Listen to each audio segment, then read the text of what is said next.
नयागढ़ आरंभ हो जाइछि बोईता बंधन यात्रा।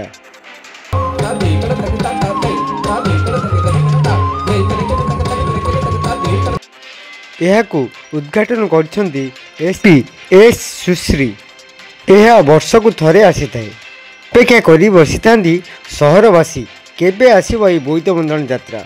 आउ ए बोईत बंधन यात्रा आसिले समस्त मनरे आसी थाए गोटे उत्साह। तेबे नयागढ़ ओल्ड टाउन माँ दक्षिणकाली पड़िया बोईत बंधन यात्रा आरंभ हो जाइछि। एही यात्रा रे बहु रंगारंग कार्यक्रम हेबा सहित विभिन्न प्रकार स्टॉल पड़ी थाए। एही बोईत बंधन यात्रा रे हजार हजार जनसाधारण भिड़ लगी थाए। एही यात्रा रे नयागढ़ कंठशिल्पी तानसिंह सिंह कंठरू शुणिया पड़ा मधुर स्वर। एथिरे उत्साही थे समस्त दर्शक माने। एथिरे स्थानीय बुलू सार वर्षा डांस ग्रुप डांस रे दर्शक माने विमोहित होइथिले।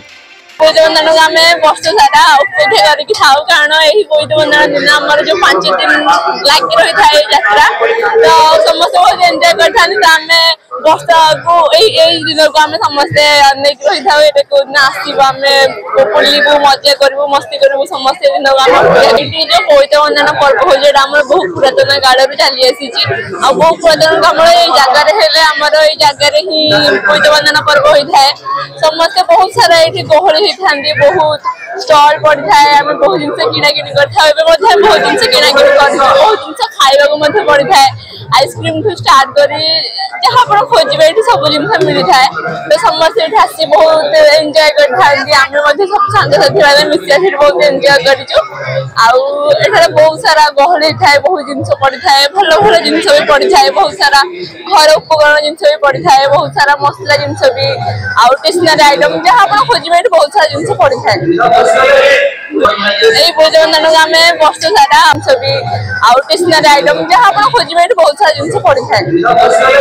यही बोईत बंधन को आम वर्ष सारा अपेक्षा करके था कारण यही बोईत बंधन दिन आम जो 5 दिन लगी रही था यात्रा तो समस्त बहुत एंजॉय करते आम वर्ष को यही दिन को आम समस्ते अनेक रही था दिन आसब आम बुलू मजा करूँ मस्ती करूँ समस्त दिन को आम अपेक्षा कर।